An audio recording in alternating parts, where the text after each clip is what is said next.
you don't need to regurgitate each sentence that they say, but you should be able to more or less regurgitate the main elements of the passage when prompted.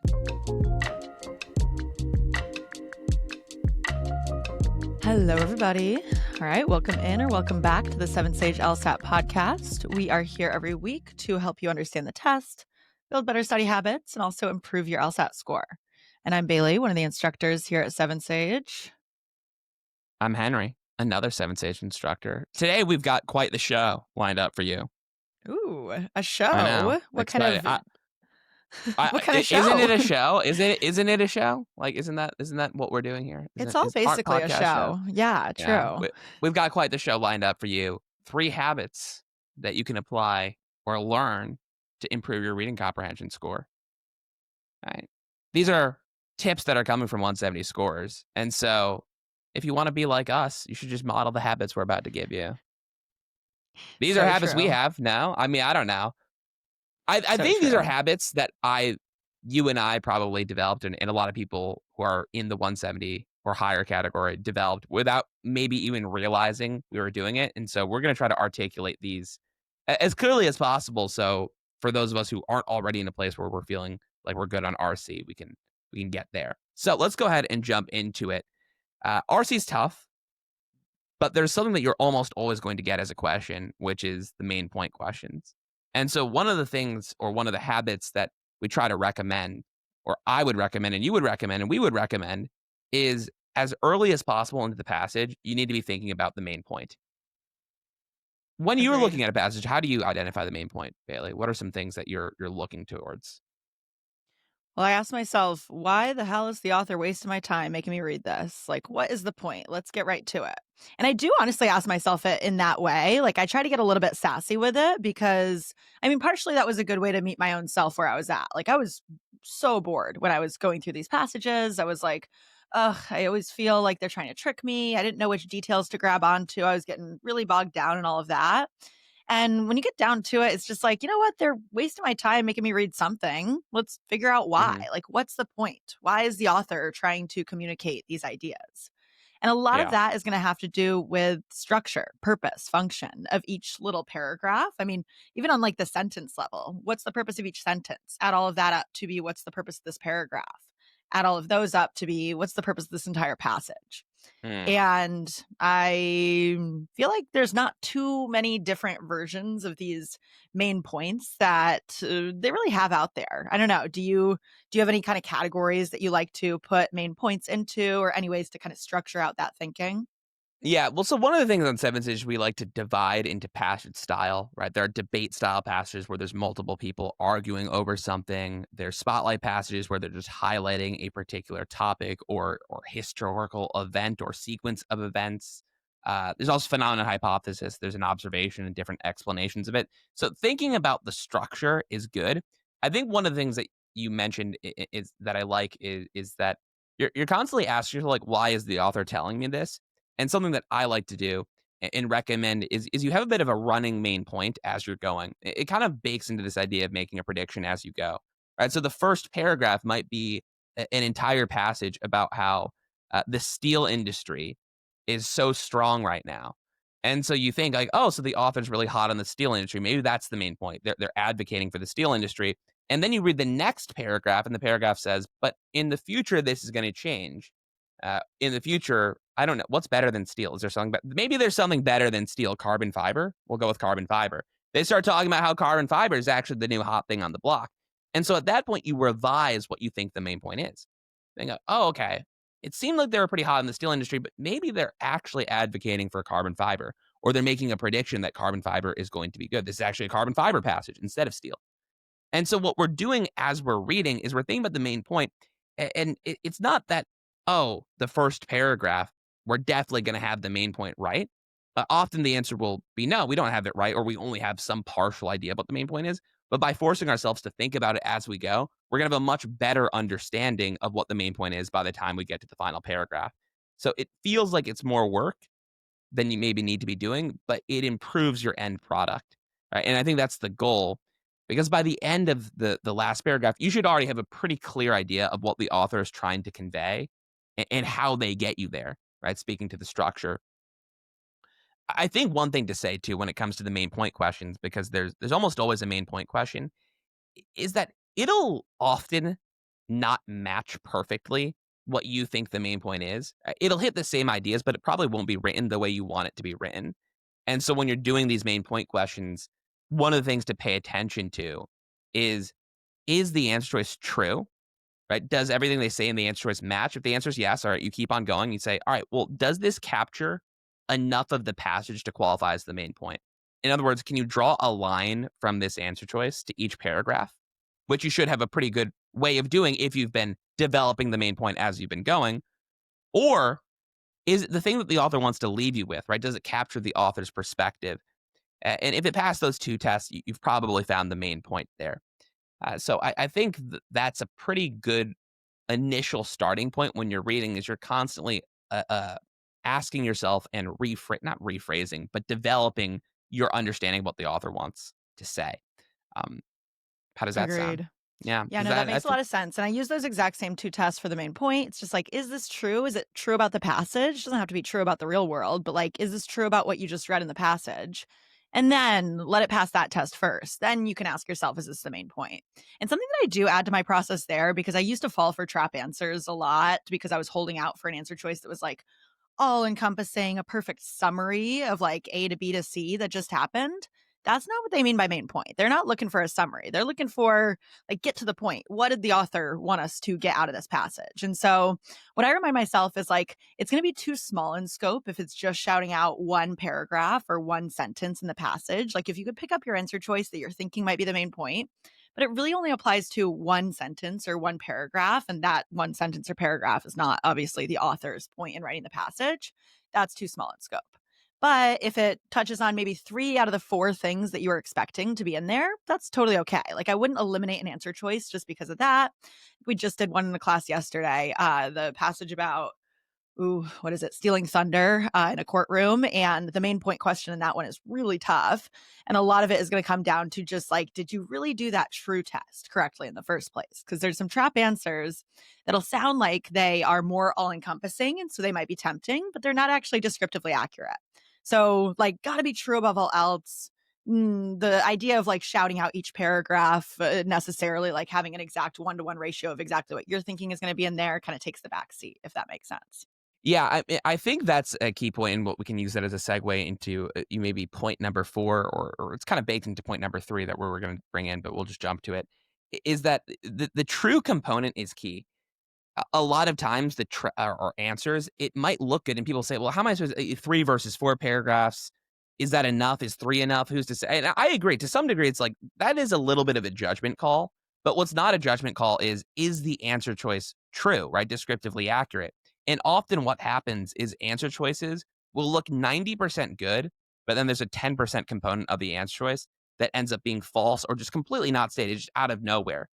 And so, as one of the things to do is you segment the answer choice off, right? You look at each key component of the answer choice, and we'll call this, I don't know, habit number. We'll just call this habit number 2 for the sake of this, of this show, right? Habit number 2 is to look at each of the pieces of the answer choice and confirm that, like, yeah, this is something that happens in the passage or is true. And that's not just for main point questions, that's also for inference questions or author agrees with questions where, hey, look, the first 85% might look great. You don't stop reading there. You got to do the last 15%. And so, the author is writing a passage about tigers and how tigers are an endangered species, X, Y, and Z. It's got really important that we should protect the tigers. And then an answer says, does the author agree that tigers are an important species? And he'd say, like, yes, that we should protect more than pandas. And he'd be like, well, wait a minute, we don't know anything about pandas. Where's Such a that good coming point. from? Are you a tiger person or a panda person? Oh, such a good question. There really are only 2 types of people in the world. I'm more panda. What about you? I feel like panda. They're more Panda. fun, maybe. You got Pandas. panda energy in here. Yeah, panda. Perfect. But yeah, I think what you're trying to get at is just like this idea of as soon as there's something wrong with the answer choice and hold out until you find something wrong with it, get rid of that answer choice. Like that's part of how you can get faster and more confident at RCs, just that quick, confident elimination of these answer choices. I like to take them chunk by chunk, like you're talking about, kind of pause every couple words and just kind of map it back onto the passage. Is this accurate? Is this accurate? Did they even say that? And a lot of these answer choices are going to be written to kind of gaslight you into thinking, ooh, this was in the passage, but I didn't pick up on it. Like they love to give kind of a pattern of wrong answers across a couple different questions for one given passage that have similar themes. And as soon as you realize that one of them is just not descriptively accurate, don't let them gaslight you. Like keep eliminating those other answer choices that kind of touch on the same pattern. Like if the passage never went as far as making a recommendation about what to do about a problem, maybe they just complained about a problem. This could be like a problem analysis type of passage. Then you're not going to choose an answer choice for any of these questions that go as far as saying, hey, and here's the specific step by step recommendation about what should be done. Yeah. I think that also can bring us into maybe point number 3, because you're only going to be able to determine whether or not something is true if you have a pretty good memory, right, of the passage. And you don't have to have perfect. You don't need to regurgitate each sentence that they say, but you should be able to more or less regurgitate the main elements of the passage when prompted, right? And so when you're eliminating, you can say, like, I feel like I don't remember something about pandas. Maybe it's there, but if you don't remember it, it's probably not there, right? So that's a good reason to eliminate. But of course, you have to be confident that what you've read, you understand, and you've read to the point where you would be able to memorize or remember. Oh, that was in there. And one of the things that you can do that we'll call this point number 3 here is segment the passage as you go. Right? So maybe you find yourself and you're in a debate passage or a criticism/debate passage, and the first paragraph is talking about, maybe we'll go back to tigers and pandas, right? Why tigers are such an important species, right? And they give you a couple reasons why. Right, so tigers are an important species. That's the broad topic of the first paragraph. Reason number 1, important for the ecosystem. Reason number 2, they look cool. Right? So you think, okay, this is the tiger passage. And the 2 reasons why we should save, or tiger paragraph, is the 2 reasons we should save the tigers are they're important for the ecosystem. They look cool. And then passage or paragraph, not passage. I always use passage and paragraph interchangeably by accident. Me too. It's Paragraph so number bad. 2. Yeah, it's so hard. So bad, Paragraph, I know. passage. Paragraph number 2 is the panda passage. And they give you a oh my paragraph. God, it's the paragraph. It's the panda paragraph, right? It's the panda paragraph. And they talk about how pandas are really important. And the 2 big reasons why are they look good in zoos and they're, I don't know, cuddly. I don't know, they eat bamboo. Sure, I really whatever. want Is to that a make you good write an argument? RC passage. Like, is this what No, goes I on in don't your know. brain? Is that what you would immediately Okay. write down?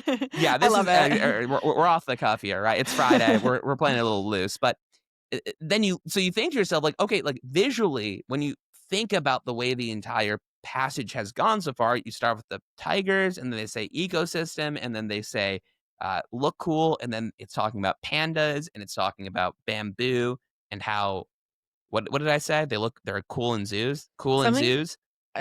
cuddly, I think. Cuddly. Sure, we'll go cuddly. X, I don't Y, and even know if Z. you actually just said that. Something. Right. The idea, though, is that what we're doing is we're breaking down the paragraph and the passage as we go, and Right. trying to think, like, all right, this little chunk of the passage is this.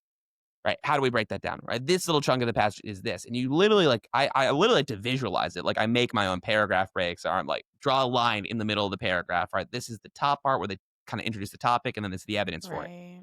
And I think that is really helpful, because when you're doing that, as you finish, once you get to the questions, you'll have a much better memory if you've, like, really tried to, like, divide out passage and divide the paragraphs. Man, this passage paragraph thing is bothering me. It's hard. I It's know. hard to. I'm just ignoring it. I in my head now, anytime that you say passage or paragraph, they're just interchangeable. So perfect.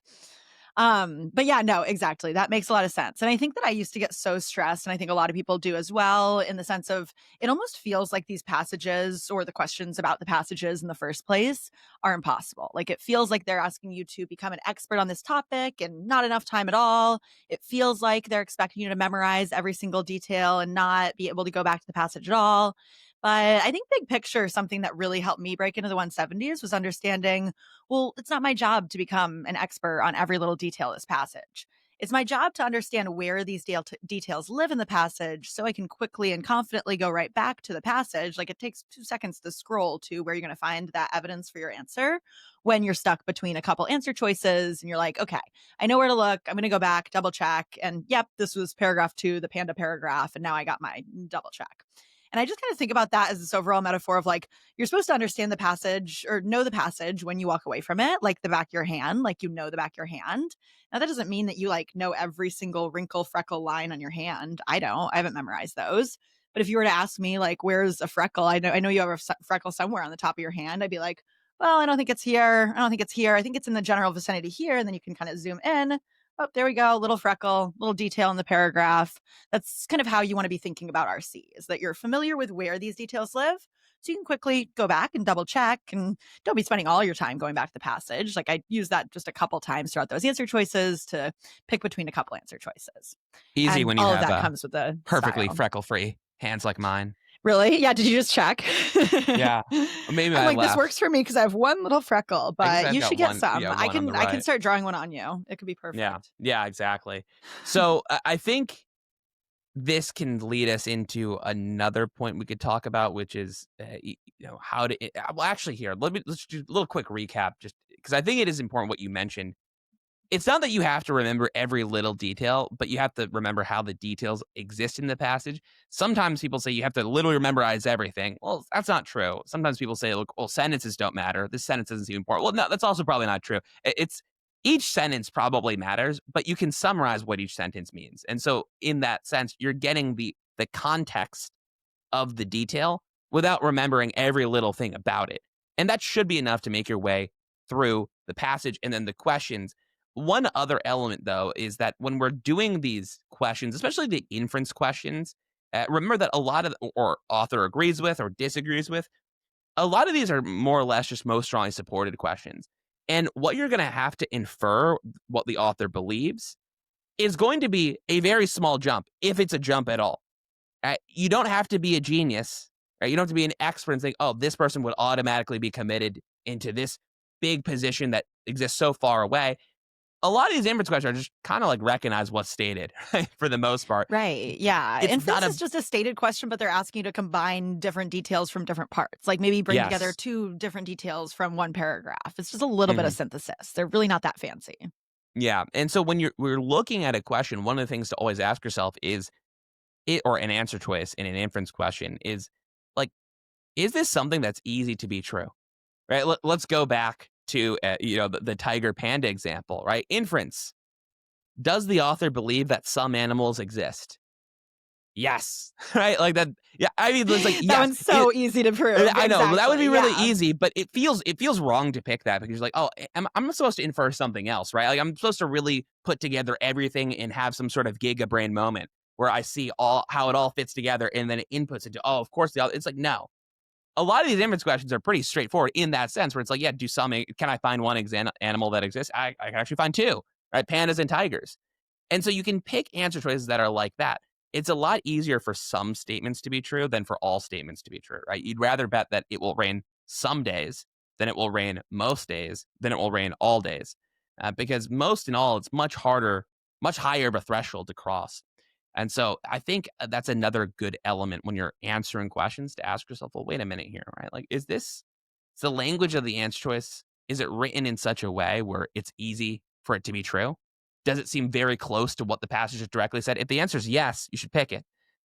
Exactly. Yeah. And if you ever find yourself wanting to move away from an answer choice because it seems too simple or too easy or already stated in the passage, that's probably the right answer. Like, don't freak yourself out about that. I think that that also applies for so much in LR. Like, same thing for must be true or most strongly supported inference type of questions. There's a lot of parallels between those two sections. It's really just a matter of understanding what they had just said and figuring out what else do we know? What else do we have reason to believe? And we're looking for nice, safe, easy inferences. Yeah, the words on the page, the words on the page. Nothing more, They just are nothing what they less. are. I know. This is just an easy thing to accomplish. Yeah, I think it just bakes into a lot of things where it's like sometimes people say you got to read between. There's not much reading between the lines. I feel like on Right. this test, It's that's for combining art. different facts and making like an Yes. inference from the combination of facts, but it's not like, looking into some sort of unwritten text that is, I don't know, like in invisible Mm. ink for everybody else, except for the 180 plus scorers, like or 180 plus. Oh my God, 170 180 plus. plus. Whoa. Yeah. Okay. Have you ever gotten over 180, Henry? No, I guess Because if you I mean haven't, then I don't know if you're qualified to speak here. yeah, I know. I mean, I'm barely qualified speaker anyways, but yeah, I guess you could get if you performed well on the experimental section. Would Oh, that really? Do count? you think they'll Well, give you I extra mean, what? points? Maybe Would you get? I everybody. mean, could you hypothetically get extra points? Like, not actually, but like, That'd be would you kind of count that fun. as Maybe we a should better than write a to 180? LSAC and ask and be like, No. "Hey, can you double check our experimental sections to see if we can get bonus points?" Yeah. Really All good. right. Really good. So I think that's most of the points that we're going to make. Any other like miscellaneous RC tips, things that you realized during your LSAT process that you were, I don't know, holding yourself back from success? Well, I mean, I guess we could give some like practice components. One of the things that you can, I personally never highlight. I'm not a huge highlight believer in the Oh yeah, sense we're that like, different. yeah, We I are know we're. not the I'm just not. same. I'm not a huge highlight believer in the sense on test day. I just don't find the highlighting like was that helpful for They're me. actually kind of annoying to use. If you Yeah. practice it enough, honestly, you can get the hang of it, but Mm, that's so fair. Like sometimes people yeah. get really annoyed because it's like you'll try to stop highlighting at a certain point, it'll keep highlighting, blah, blah, Highlight the next blah. line over. I yeah. It's. But I do think that if you are learning to do RC, there could be some value in highlighting in the sense that you highlight the breaks in the passage, right? Or the breaks in the breaks in the paragraph. You say, oh, this is the panda paragraph. There's two big components of the panda paragraph. Let me highlight one, highlight the other, just so you can see that there's like a visual. There's like the paragraph can be broken down. I think that is useful when you're studying or you're looking to find or practice one of these things. I guess we could just do a recap because I feel like we covered everything. Wait. Hold on. I got to share my highlighting stuff now. If you're going to give like the Oh, total okay. opposite of what Yeah. I So, do. yeah, I know. I'm talking. You see, the more I talk about Highland, the more unconvinced I get of it. So, yeah, go ahead. Okay, so yeah, I mean, I went through so many phases. Like at first, I was an over highlighter. I'd be like, oh yeah, I'm just gonna highlight what's important, and then all of a sudden, the whole freaking passage is yellow, and I'm like, well, shoot, I guess it was all important. Nothing's important. What do I know anymore? And then I went through a phase where I was like, okay, let's kind of dial it down. I started randomly highlighting like whatever I thought was a random enough detail that they might ask about it, which that didn't take me anywhere, honestly, because there's so many random details in there. Like, what are they going to ask about? Understand where they all live. You don't have to memorize them all. And then finally, I landed on this idea of segmenting out the three different highlighting colors for three different purposes. Now, y'all don't have to do all of this. I just like to offer this as kind of an overview of exactly what I do. And you can maybe take bits and pieces of it if it does help, if it scratches an itch in your brain.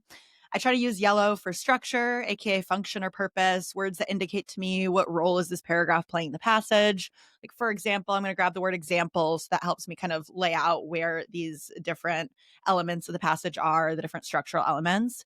I use switch to pink for author's position, try to keep that minimal as well. Just individual words or phrases that signify that the author is telling you to listen up, like, but, however, nonetheless, indeed, in fact, any ly words, adjectives, adverbs, modifiers, like words that end in ly, like extremely. All of those are just the idea behind it is, did they have to go as far as they did in saying something? No. And so you want to pick up on that. And that's going to help you a lot to answer those main point questions, as well as any sort of author's inference. And then I switched to orange for other people, which will also help you for any of those other people's inference. Like, when do other groups or individuals come in here? When do they take stances? When do they not? Just kind of keeping track of that as you go. And if you want to make that bare minimum, just do the pink highlighting or do whatever color you want for the author's position. I think just being able to pinpoint those words that tell you where the author is talking and what they really think helps a ton in terms of preparing for these actual questions. Yeah. Did you catch all that, listener? I know so Right, so much. like, yeah, Take I know. notes, go back, Yeah, yeah, take read. notes. I mean, I You think it can goes come to to my RC classes, by the way, if you right. want more on that. Quick plug. What are you going to say? If I was to say like I think it works really well for you if you because you have a system that you've done it right consistently. Um, you obviously can develop your own system, but I will say that your one thing that I think you did turn me into like I'm all right with highlighting in this sense, like highlighting for those words that indicate author's position is definitely good, right? I think that can be good, or picking one thing to highlight for. The other thing to highlight for, at least in terms of practice, is when you're looking at the answer choices, right? We talked about like segmenting off the answer choices. I think highlighting a key word that maybe makes the answer choice wrong could be helpful. Right? While you're going through, you're like, okay, this feels a little bit awkward. Let me highlight this. This feels a little bit awkward. Let me highlight this. This feels a little bit awkward. Let me highlight this. Oh, answer is E doesn't have any awkward words. Maybe this is good then. Pick this. So that's another thing to practice for. Right. That's what I do, especially for RC. I do not let myself eliminate answer choices unless I can pinpoint exactly what's wrong with it, because otherwise I find myself making weird decisions that aren't actually evidence based. And then I end up falling for a trap answer or eliminating all the answer choices and not knowing where to go from there. All right, so I guess we'll do a quick recap. So recap, and let me know if I miss anything, right? When you're reading, we're always looking for the main point. We're developing that main point as we read. Our first interpretation of what the main point might be in paragraph 1 might change on paragraph 2. That's okay, but we're just constantly asking about it. Number 2, thinking about answer choices and dividing up the answer choice. So maybe the answer looks 90% good, but 10% of it's wrong. That 10% wrong means the entire answer choice is wrong. So trying to interpret each individual component of the answer choice and asking yourself, like, all right, does this look good? Does this good look good? Does this look good? Speaking of segmenting, right, segmenting out the passage as we go. Right, first paragraph, there's an overarching topic, but then there's individual components within the paragraph. Right, so making little paragraph breaks there. Um, I'm missing something. Highlighting? I I think am missing that's something. No, that was the 3 main points, or Mm, well, 3 main points, main point, and then I was just gonna add something to the main point, which you definitely just wanna be making sure that you are articulating in your own words what you might be looking for in the right answer to a main point question before you even go to the questions. And that's true, honestly, even if there isn't a main point question right away. Like, usually you can see that first question while you're reading, and if it's not a main point, it's okay. Still articulate what is the main point so that you're more prepared for all of those other questions. They're all related to why the author wastes my time making me read this. very good. Any any thoughts besides the fact that people should like, comment, subscribe? I had those exact same thoughts, Henry. That's really weird. How are you reading my mind? I don't know. I Well, think that maybe people should also check out all of Seven Sages services, including our LSAT prep platform, the courses, the live classes. We even have it law school admissions consulting. Did you know about that, Henry? whoa, consulting. Yeah, like What don't we do? we we do it all. I actually Yeah. don't know. What don't we do? Do you have any sort of services that you wish Seven Sage offered? Oh man, space. We don't do space. We have not ventured into outer space yet. Yes. No. No, our program has not gotten off the ground. Keyword yet. Yeah, I know. Everybody be looking. Check back next week, and we'll give you an update Amazing. on that. Wait, one last note. Do you have anything fun that you're looking forward to this weekend, Henry? It's my grandma's birthday and my friend's birthday, Happy and my birthday, girlfriend's grandma and running a friend. race. So all three. There's three big events happening. And race. That'll be Yay. exciting. The big Yeah. three. The big three of Yes. reasons, or the big three things to focus on for RC, the big three for Henry's weekend. It's Yeah. beautiful. How about you? And do you have a fun thing happening this week? My friend's coming in this weekend. She goes to Duke Oh. Law, actually. Oh, okay. So she'll Very give me nice. all the tea on law school, and I probably won't be that jealous, but I want Yeah. everybody else to go to law school. Sure. And we're gonna go to a white elephant party tomorrow, so that'll be Whoa. fun. Gotta go find a weird gift. Okay. Yep. What are you getting? I don't know. Thrift. We're gonna go to the thrift, see what appears. Do you know who your white elephant person is? Well, I Oh wait. think Oh wait. I'm wait, wrong. now I That's actually Secret don't Santa. remember. Okay, Wait. White yes. I elephant. was Okay. yeah, I just got Okay. scared. I was Never like, what is mind. white Yeah. elephant? No, it's just that's the one where like all the gifts are in the center. You gotta like choose a random one, blah blah blah. I feel someone always ends up with a better gift then, though. All right, come on. Yeah. Like that's the problem. So I feel like the game theory optimal way to do this would be that you give a bad gift, Right. right? You would give a gift that's worse, but then they know that you're going to give a gift that's worse, so it's a race to the bottom, and so everyone's gifts are bad. Then Right. that's Exactly. that's probably how it would go Perfect. in my friend group, right? Okay, They so know that's that your I homework. know You need to that they you need to know, put right? together a white elephant for the following weekend and then report back Mhm. to us. All right. Well, all right. Amazing. Thank you Thank you, guys. listeners. See Bye. you next week.